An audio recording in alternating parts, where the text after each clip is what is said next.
Well, I wanted to do another video that's, it's not fishing, it's not actual fishing, I guess it's fishing related, but this is my third straight video where I'm actually not fishing.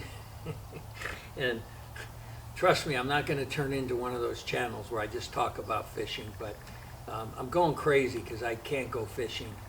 And so I thought I'd make a video about that Smith Lake tragedy. I'm sure you've heard about it.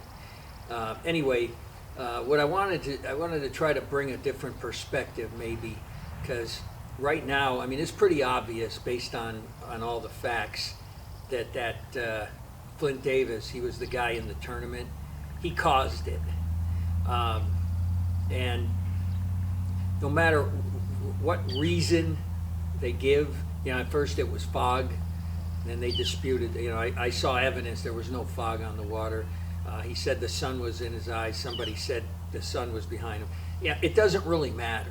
The bottom line is he was at fault, because for you to hit a stationary boat so hard that the engine on your boat came off, you were going too fast and you weren't paying attention. That's the bottom line. So, but what I wanted to talk about is how some people are making Flint Davis out to be like a villain.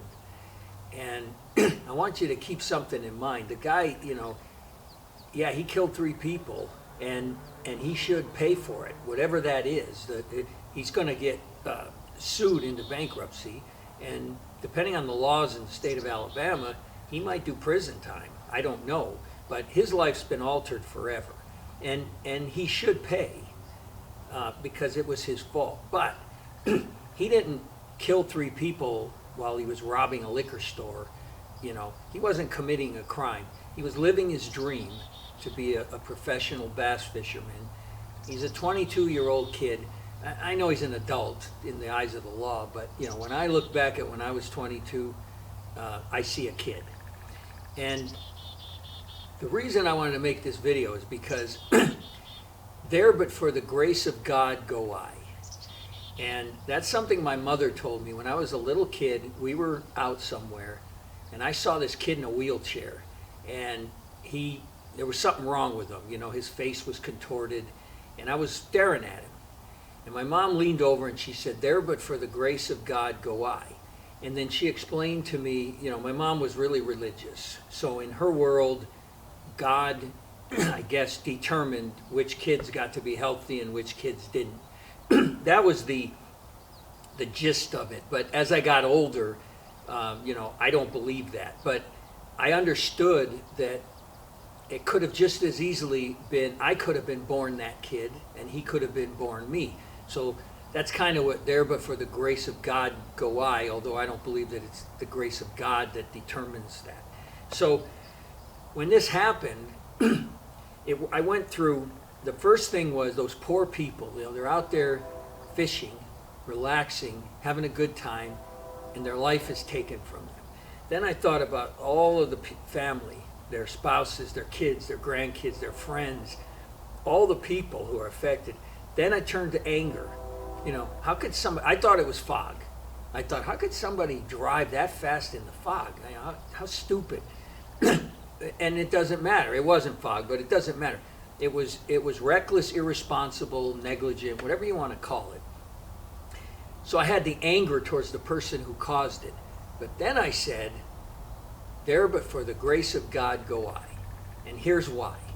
I want you to think back, especially if you're over 40, think back to when you were a teenager, 20s, something stupid you did that was reckless, irresponsible, and you got lucky.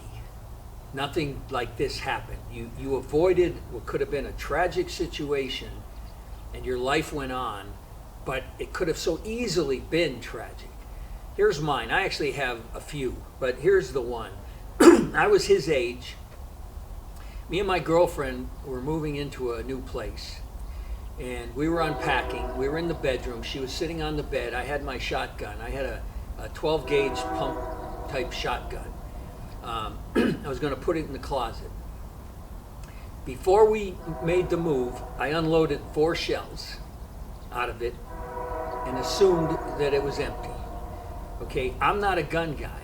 I don't go to the range, I don't hunt, but I owned a shotgun for protection. I grew up in a house, my dad was a gun guy. And we'd sit in the living room and he'd be cleaning his guns and he'd talk about guns. And so I thought it would be funny. I'm standing there and I said to my girlfriend, "Look here, woman, I said, you better not give me any trouble if you know what's good for you." And she laughed, and then she said, "Well, I'm going to tell you something right now. If you think I'm going to clean up after you, you may as well just shoot me now." And she closed her eyes. And I thought it would be funny to pull the trigger, and she'd hear click. And I was starting to raise the gun just because, you know, in my mind, you point the gun. And my dad was in the back of my head. He told me more than once, it doesn't matter if you're 100% sure that your gun is empty, you never point your gun at somebody. And he told me a story about a kid. He found his dad's semi-automatic handgun.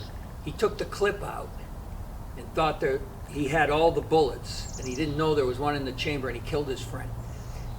My dad was in the back of my head. So instead of pointing, I held it at the floor, and I blew a hole in my floor.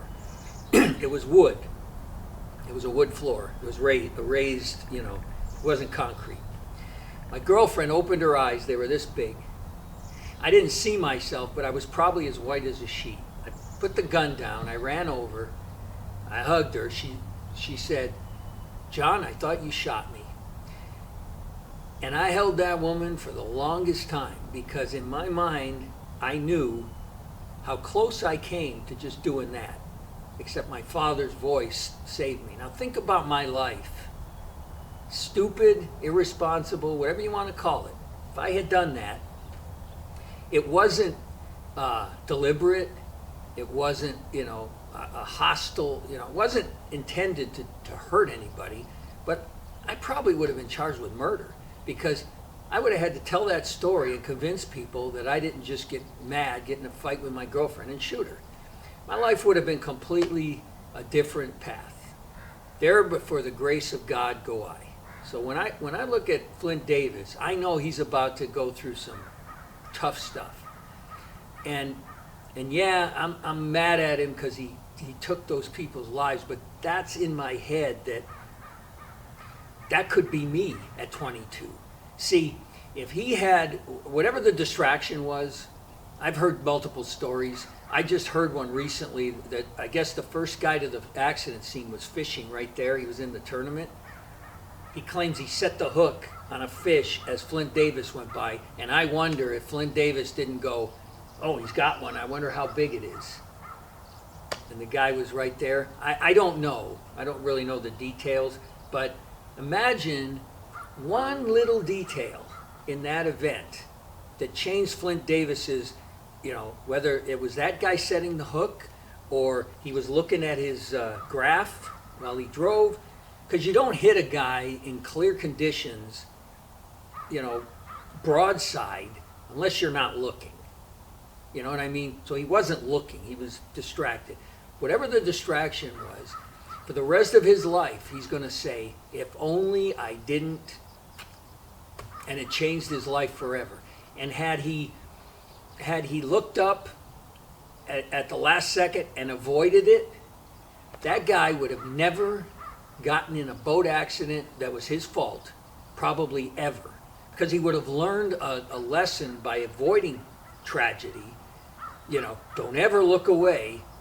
Keep your eyes, you know what I mean? So keep that in mind as you're judging him, you know, and especially if you've done something when you were younger and you say, "Oh yeah, man, remember that time I had too much to drink, got in the car, blah, blah, blah." A lot of people have stories of almost, and they were lucky enough to avoid it. They learned their lesson. You know, my dad used to tell me all the time, the longer you live, the longer you're gonna live.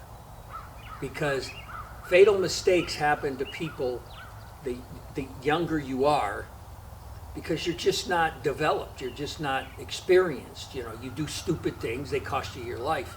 So the longer you live, the longer you're gonna live. Anyway, I just thought I'd do this one, and maybe change somebody's mind about him. You know, not, I mean, he's got to pay for what he did, but if you like have a hatred thing, he's probably a decent human being who just did something stupid. Okay, hopefully I'll get to go fishing here soon. I'm going stir crazy, but there's nothing I can do. So I'll see you when I see you.